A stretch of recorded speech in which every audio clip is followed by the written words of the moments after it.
Hi, welcome to the Voice of Creativity podcast brought to you by the International Advertising Association. I'm your host, Brennan White. Today's guest is Grammy Award winning designer Lawrence Azerrad. From his early days working with bands like the Red Hot Chili Peppers to his more recent work that won him multiple Grammys, Lawrence shared some awesome behind the scenes stories that you're going to love. If stories like that from creatives like Lawrence are interesting to you, please consider giving us a like and subscribe. Without further ado, here's Lawrence. Hi, Lawrence. Welcome to the podcast. Great to be here. Great to be Really here, excited Brennan. to have you.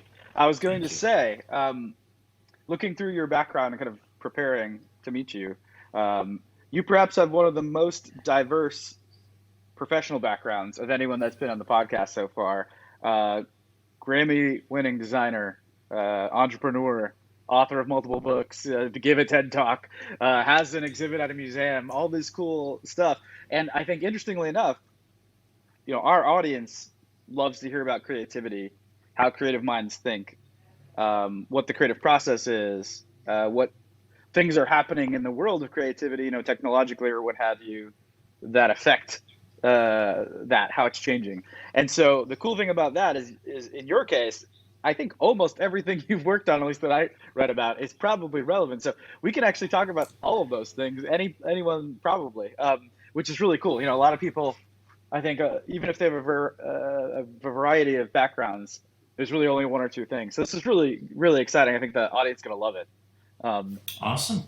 yeah, so thank you for coming. So I guess since there's so many things to chat and we're kind of want to keep it nice and tight on time wise, I'd love to just hear how did you start? As you can imagine, our audience spans the career stages, right? Some of them are just now getting into creative work. Some of them have been in for decades. I think for the early ones, they'd love to hear how you started and what the early days were like for you, probably.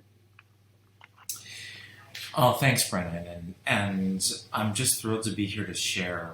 And it's funny you mentioned the spectrum of my projects because I feel like they're all interconnected. And that it's not just my story, but I think if people look at themselves, often work and creativity is more interconnected than one might think. I got into it career-wise almost by accident. I think perhaps most of the people listening to this podcast, I'm going to assume, just had an interest and a passion and proclivity for art and design and communicating and connecting with others. And I always did, even as a child, and went to study illustration actually at California College of the Arts. But it was upon graduation, driven by kind of practical means, looking for a job. What am I going to do when I get out of art school with this graphic design degree?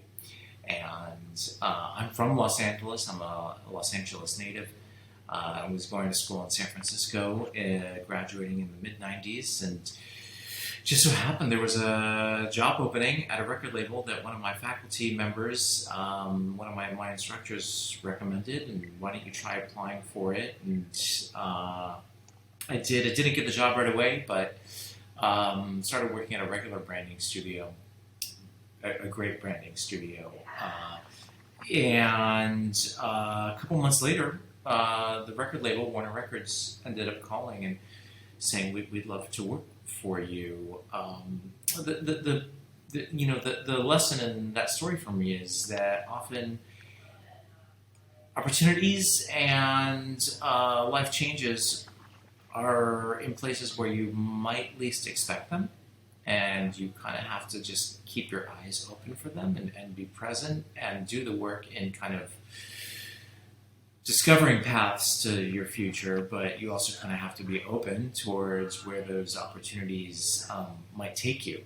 It wasn't something that I had, to be completely honest and frank, burning desire to work in the music industry. I know a lot of designers do, but naturally, once I started working in the music industry as a designer, I quickly fell in love with it, mostly because it was really special and meaningful way to connect with people through art that touches their heart, and it has a significance to our lives because music is, part of what frames our human experience.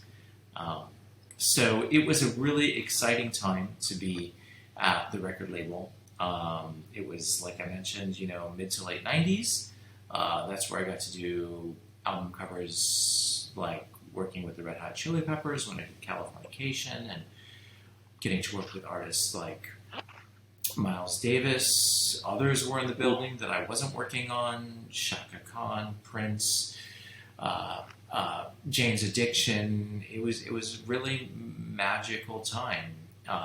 And at that time, and also part of being young, you think the sky's the limit, and the party's never going to stop, and it always does. So you kind of have to be. I got to learn that you have to be open to changes in expectations and being flexible, or to sound like a true Californian, ride the waves as they come. Although I'm not a surfer. That would have been my question. That's really cool that you say that. Your part about music, and specifically the Red Hot Chili Peppers, because Californication came out right when I got my driver's license. And back then, my car didn't, or my parents' car didn't have even a CD player. It only had we had a Discman in there, and the cassette attachment. And so in those days, you were basically putting one CD in there for a long time and kind of committing.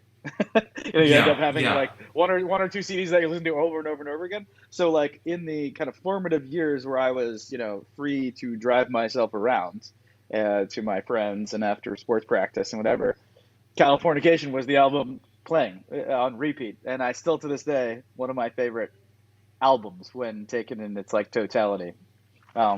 So that's awesome. So what was it like to work? If we could just stay on that topic for 1 second before we move to some of the other exciting stuff. Um, what was it like to work? Like, how does that start? Like, you're at, I think, Warner's the company, right? That's right. Does the producer or the team, do they pick you, or do they just say, "Hey, Warner, we need an album cover. Like, let's make this happen"? How does it, like, how do you get involved? And then once you're involved, once you're kind of given the assignment, how do you start? Like, almost I can imagine an epic case of writer's block, so to speak, in that scenario. No, that's a great question, and I'm sorry I had to answer an emergency text that came through right when you were talking about your experience of driving in a car, and it does speak to a time when the CD and the album package and that physical artifact was much more tangible and cherished, and also before streaming, those records were expensive. So especially as a young adult. $18, $19, $22 is one of those things. You buy 3 of those, you're up near $100 plus tax. That's right. It obligated the listener and the consumer to value what they purchased more, because there was more of a commitment, and that speaks a little bit to my later work in the initiative I'm doing called Designing the Future of Music. But to answer your question more directly, it was an art department where there was about 20 of us. Now I think there's about 4 of them. They end up contracting a lot of artists and designers to do the album covers. And I was the baby in there. I was one of the youngest ones in there, and you're surrounded by super talented people who have done it all and have worked with it all. And that's really the mark of being in a really awesome environment, when you look at the people around you and you just feel a sense of charge and electricity and inspiration, just being around them and seeing what they're doing, and just like looking over their shoulder and learning and watching and trying to kind of gain some of their creative mojo just by osmosis. But we had a creative director, Melanie Nissen. She was a scion of the record industry, came up in the early punk days as a photographer, and had worked at a lot of awesome record labels. She was just a badass. I don't know. Can I say that on the? Yeah, say whatever you want. Yeah, free fire. She fiercely defended her art department family and encouraged us to do our best, better than our best. Really fought for us to have creative agency and to take risks and to be bold. But somehow she thought that I would. It was the way the deck shuffled sometimes, who was appropriate culturally or whose schedule could take it or who had the right bedside manner for which project or which artist. And somehow I got the draw for the Chili Peppers. They had just come off the record One Hot Minute, and they had Dave Navarro in the band before, and Dave came out. John Frusciante was back in. I mean, without getting into a Red Hot Chili Peppers podcast, this was kind of a return to a bigger, bolder form of the Peppers. Rick Rubin, who produced Blood Sugar Sex Magic, was back on board. It was kind of,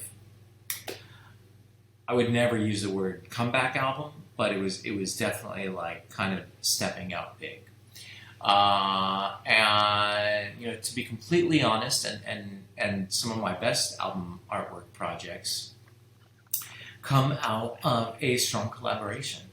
And I think a great designer and a great art director and a great creative director is only as good as how much they're willing to listen to the people that they're working with. Because you have to remember that it's not my album, it's not my art, it's their album. Not just your baby, it's everyone's baby. It's everyone's baby. I mean, it's their music. That doesn't mean that the designer just acts like a wrist, or that you capitulate everything, or you're not there to just kind of be a facilitator. You're there to bring the best of your power and your talent and knowledge and experience to kind of help translate the things that they're giving you. But to make somewhat of a long story short, because the Chili Peppers Californication cycle was over a year long. Nice. There was several cover journeys that we were exploring, some involving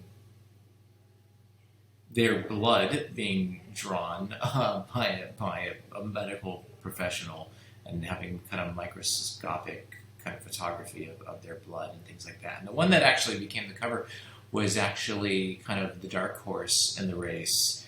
But it was a dream that John Frusciante had, where Anthony, who actually in the creative process of Anthony would spend a lot of time in my office. I had a couch behind me where I worked, and he and his tour manager would sit in there and do business. Kind of basically camp in my office and kind of use it as an office of their own. I didn't mind, and my back was to them while I was designing, and Anthony could kind of see what I was doing and loosely collaborate. But this again was pre-Google. I mentioned this because we were looking for swimming pools. The dream that John Frusciante had was that there was a pool, and the water was in the sky, and the sky was in the water, and that's all they said. Now, how you translate that and how you bring some kind of magic to it is in your power, the designer's power. That's right. Up to you. So I went to try and echo like an epic rock look and an epic rock feel, kind of like something that you might, just something that had kind of the rock grandeur of rock and roll, because to me that's what the record sounded like. And we ended up auditioning a bunch of pools and that's cool. And finally found the right one and went and photographed it, and the rest, you might say, is history. So I had a rumor that that was Flea's pool. That's not Flea's pool then. No, no, no. Awesome. Actually, truth be told, it was it was the pool of a childhood friend of mine, who his parents were his dad was the orthopedist for the Los Angeles Raiders when they were the football team in Los Angeles at the time. So they had this like really awesome kind of 60s modernist house on the top of Mulholland, on the top of the hills above Beverly Hills. And Nice. Funnily, John and Anthony came to the house to take the picture of the pool. It was, it was, I mean, the photograph took maybe 8 minutes, but it was, we set up a tripod and there was the pool, and that's the thing. But it was kind of funny to see, my childhood friend's parents had only like a nominal / vague understanding of who the Peppers were, and who's hanging out in their house. Yeah, completely. And they're like, so you're in a band, huh? Yeah. But oh, my son also, was in a band. Yeah, my son was in a band, and but also Anthony and John were very cool to my friend's parents for letting them use the house. I mean, my friend's parents never even got paid to. It was just like a favor type of thing. Once or twice after that, and the funny thing is, in the real house, where the water is in the horizon, you actually see all of Los Angeles below it. Kind of going off for like 20 miles. So it's kind of funny that we, the water shows up right after the pool. This awesome view, yeah. But yeah, the house isn't a seaside house. The water is actually upside down. I don't know how many people realize that. I did not realize that. I will say that. And then once or twice after the cover came out, I actually stood there and jumped into the pool, which is kind of like funny, like a weird kind of thing, jumping into the album cover. But it's a pool that's like cantilevered over hills. It's actually like the actual pool itself is pretty small. But yeah. I don't want to say their name on the podcast, but she just grew roses and had a ceramic frog next to the pool, and do you want us to? People think it was all propped. It was just like, I mean, I hate to pop the balloon of mystique, but a lot of it was just kind of in the way those elements come together, and in all projects, you just kind of have to make it work. Yeah. So you've talked about a lot of concepts that I think are awesome. Embracing serendipity, kind of putting yourself in the right position, and being open to luck and opportunity, and then also, which is interesting, and I would not have expected it at all. Collaborating and working well with collaborators. And in this case, I would not have expected that the band would be so involved, so that they'd follow you to the actual photo shoot. I would assume that the taking a picture of a pool would be like, all right, we trust you to do that. But that's cool that they actually and you were open to having them around for that whole process. That's really awesome. And I think that those are important takeaways for anyone working on any project, even though that's just one little story. Yeah, well, to speak honestly about that, I don't really think I had a choice. Just like they're the client, and they, in terms of pecking order, they were their call holds a lot more water than my. I don't know if I was like 26 or something, 25 or 26-year-old kid at the record label. So. But, to Anthony's credit, they cared a lot about every detail. And I think that awesome. In all the projects that are successful visually, Esperanza Spalding, Jeff Tweedy,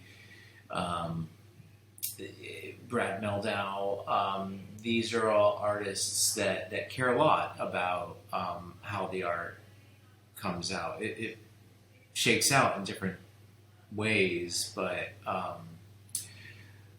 yeah, he wasn't really keen on anything kind of sliding by, and I never felt like he was, you know, it wasn't like, let me see your homework type of thing. It was just, we developed a rapport and a level of trust, and you know, he wanted to see it, and I wanted to make sure that everybody in the band felt good about it. The only reason why Flea wasn't there was he was in Australia right up into the lead of the record. So, Nice. yeah, I mean, it's just this was 1999, I think. Something like that. Yeah, 98. Yeah, 99. yeah, and I mean, again, it's like, so we've come so far. I'm dating myself age-wise, but we've come so far. I sent him a file to review on a modem on a phone, and he was like somewhere in the outback in Australia. But the file that I sent was like really, really large, probably because, you know, we just didn't really, you know, Compress with it. this thing. Yeah, exactly. Yeah, right. Well, here's the file. And Yeah. took him like two. I remember getting a message like saying, like, tell that guy never to send me anything on the internet again. Because it took him a day to compress it. Yeah, exactly. To open it. That's But awesome. Flea was actually like super, super nice and super cool. That's one of the vibes I get from them, which is awesome. So to make sure we stick with your time frame, I know you got to go not too long from now. I want to make sure we get a chance to talk about LAD design and perhaps even a Grammy or two, so everyone can hear those stories too. But do you want to just give a quick intro about the company? Yeah, well, it's a multidisciplinary studio. A lot of them are out there. We step into a lot of endeavors that are rooted at, let's see, working with cultural institutions and musicians and organizations, working to help visualize the future. And, you know, we spent a good amount of time on this chat talking about album covers. And quite a while ago, we started to see that the relevance and the value and the way we kind of connect to, understand, and appreciate music has vastly changed. So we've decided to make it our. It actually wasn't a decision. It was a choice made by necessity. You know, we had to look at, you know, how can we help shape the future in a way that's meaningful and relevant for people. And that's where we started to create this initiative called Designing the Future of Music, which looks at how we can use speculative design to help create new doors to music and culture through innovation and design. So more specifically speaking, that is not sitting around and saying like, gosh, things were so much more awesome when we did album packages, because you know, if the longer that you hold on to the past, the more outmoded you're going to be. And I feel like as designers and communicators and thinkers, that's incumbent upon us to be agents of change in a way that is meaningful and productive. So what that means actually is we have an academic initiative that's being run right now through the California College of the Arts in San Francisco, and a joint endeavor between Imperial College London and Royal College of Art, where graduate design students are using speculative design to invent things that aren't yet invented, kind of use their imagination to kind of create new ways we can use creativity to create more meaningful experiences in music. The longer we hold on to the 12-inch album cover, the more we are going to be in the rearview mirror. And we have to celebrate the richness of our creativity in every format possible. I love that. That means and opening up the idea of what design actually is, and opening up the idea of who we actually celebrate.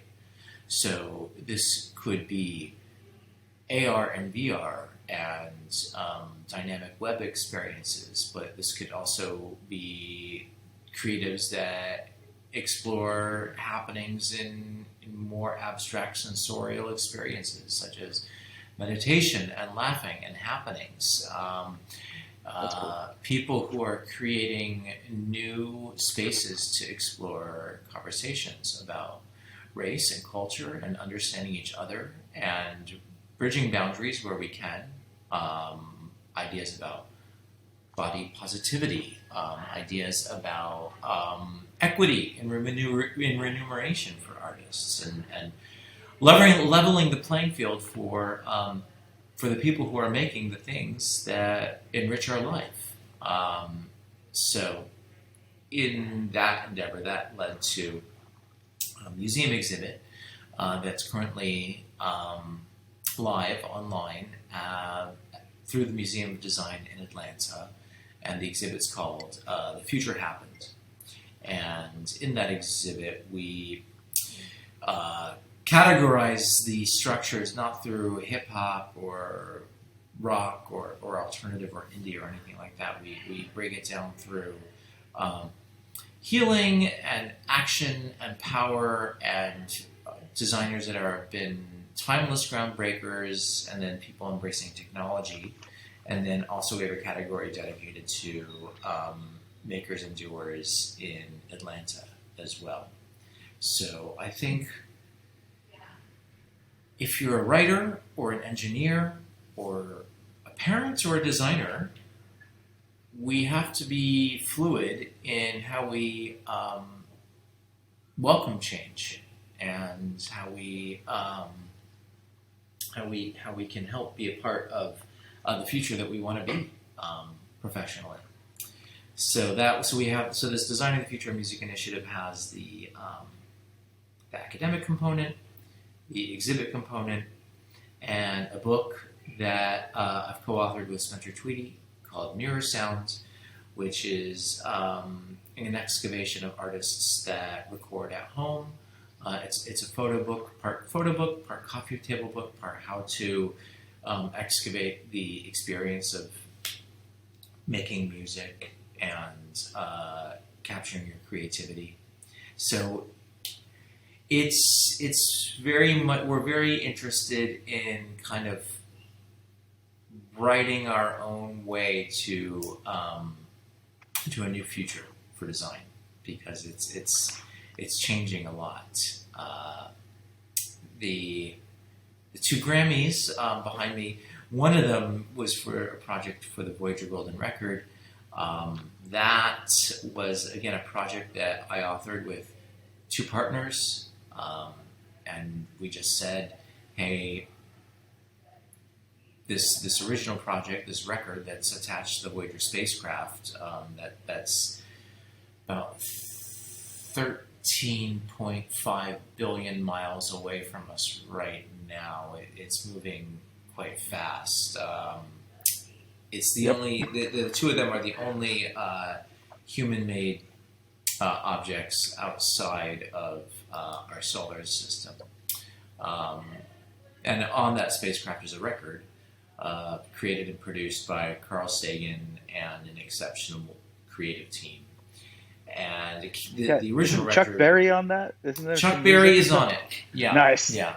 That's awesome. In fact, funny story. I hate to digress, but when I accepted the Grammy, it actually was the year that Chuck Berry died. And as I was on the stage accepting the Grammy. Now, here's the funny thing: is the person that was presenting our category that the Grammy goes to, that fellow, that year, it was Neil deGrasse Tyson. Oh, nice. Yeah, so I don't know if they like planned the that newish, or not. like new Carl Sagan, basically. The new Carl Sagan, yeah. So from the stage, and you're pretty nervous. It was at Madison Square Garden. I'm on the stage, and I dedicated it to Chuck Berry, saying his music lives on forever, floating in 14 billion miles away in space. And Neil was behind me. I couldn't see him, but all of a sudden I kind of hear the audience laughing. And like I realized like I just pulled that number out of my ass. And I turn around and I'm like, is that number right, Neil? And he's like, plus or minus, you know? So he like completely fact checked me on the stage. Real time. Real time, yeah. I mean, let's be right here. But back to this idea of kind of writing your, the type of projects that you want to see realized. A lot of people were enamored with this record. It was never released on Earth. Carl Sagan tried to get it released on Earth. Among Chuck Berry, there's on the record. The record, for those who are listening who don't know, was intended as a message to extraterrestrials. Should anyone find it ever come into should ever find it, this record is kind of a message from us to them. And so on it is kind of the codex of human civilization, kind of music from all countries, all peoples, all times, type of thing. And so we said, it's never been released on Earth. I think there's enough interest. We got permission from the Sagan Institute. We launched a Kickstarter. It ended up being Kickstarter's most successful project, music-related project in the history of the platform. Wow. Selling well over $1.6 million worth of Voyager Golden records. And in the box set, we had a book that had all the images that were included in the record, and but it was just the type of thing that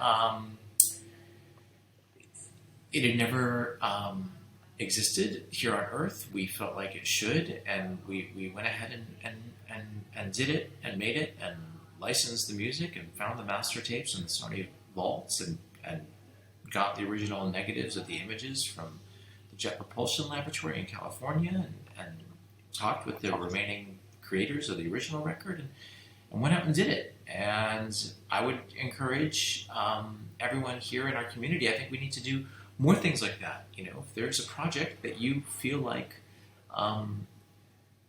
you should do that needs to be done, you have to go and do it. My other book is a design history of the Concorde, the supersonic airliner. You could probably see that little model of it behind me as well. And I've worked on it. I've always just loved that airplane for a lot of reasons. And ultimately, as I went into the story of the project, it's more than an airplane. It's an idea about what we can do when we put our minds and our efforts and our passions towards building something that is remarkable. And so we have to find our North Stars and go after them and not give up and follow through on that. I love that message. And as a music major, composition major undergrad, also an entrepreneur, and like for fun on the side, I'm a bit of a science nerd. So it's funny that like the Voyager thing, I actually hadn't heard about that the album was released. So I'm ordering it ASAP if it's still available. But that all hits on like all of my interests, and I think the audience will agree. You're talking about the creative process. You're talking about kind of building a career that is true to what matters to you. And the thing I think that's like apparent, even from just what we've heard today, and certainly when I was going kind of deep into your work beforehand, it's like you somehow wove together all of these things that are clearly of interest to you in this kind of, as you said at the very top of the episode, like a cohesive, interrelated effort, right? If you just kind of looked at the pieces, you'd be like, well, these things aren't related, but actually I think they all are tied together, and they're all tied together by things that you love. And I think that's ultimately like what we're all after, all of the creatives out there is there's the whole thing of like the struggling artist and not knowing what to do, or like selling out to the man, but it seems like you've weaved kind of commercial success and and various interesting topics, and all that together in like almost like the ideal, perfect career for a creative. And it's cool that you're still connected to all those principles that you're sharing, right? It seems like, um, kind of even without me asking, you were answering all the questions I would have asked about, okay, how do you start this? How do you stay true to yourself and not get pulled in all these different directions? And that's really, really been awesome to hear about this. Thank you so Oh, much. thanks, Brandon. Yeah. I mean, If I will add to that it's not all smooth sailing.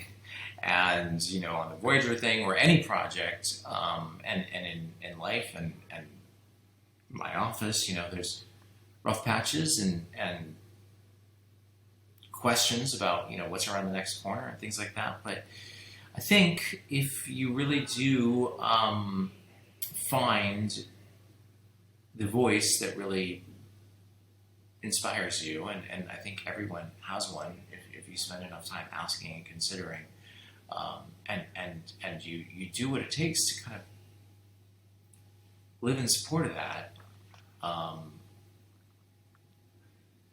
you're going to be much more happy and fulfilled. But it's not always easy. Not always easy. No, nothing ever is. Even in a career so successful as yours, I think I'm sure you've had your more than your share of struggles. Even just that little story you told about making Voyager happen, I hadn't really thought about, securing all the rights and, like that sounds like a bear, but you did it. We did Congrats. it, yeah, and yeah, my two partners and I, we certainly almost killed each other in the process, So yeah, it's, but we love each other too. So it's and there was certainly, I mean, we don't have enough time. We could just do a whole podcast on Voyager, but Oh yeah. print Oh, production yeah. nightmares and reprinting things and nail biters. Like, is this going to clear? Is it going to happen? Are people going to want to buy it? But if you believe in it, and if you put in the work to make it better than your best, and what I mean by better than your best is that's not just like a tossed off kind of cliche.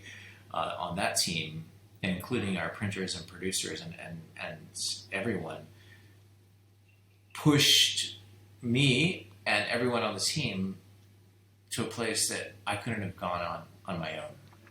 And that's, how my relationships are with Wilco or the Chili Peppers or Voyager, that, when you're working with a group of people that are taking you to a better place than you would have gone left to your own devices,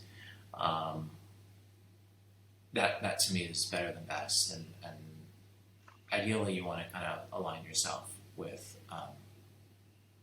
people like that.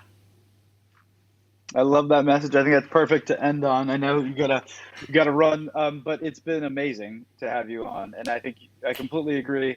Um, Perhaps again we'll have you on again to talk about some of the other projects because there's just so much to dive into there. But it's been better than I could have expected hearing about all this cool stuff.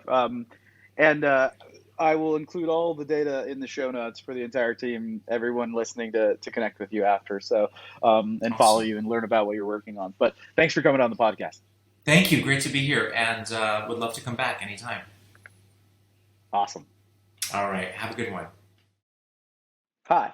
If you enjoyed this podcast, if you like creativity and things like that, you might love the International Advertising Association. They've been around since 1938 and currently act as the global compass for the world's creatives. It's one of the most influential and well-connected groups for marketing and advertising and creative professionals.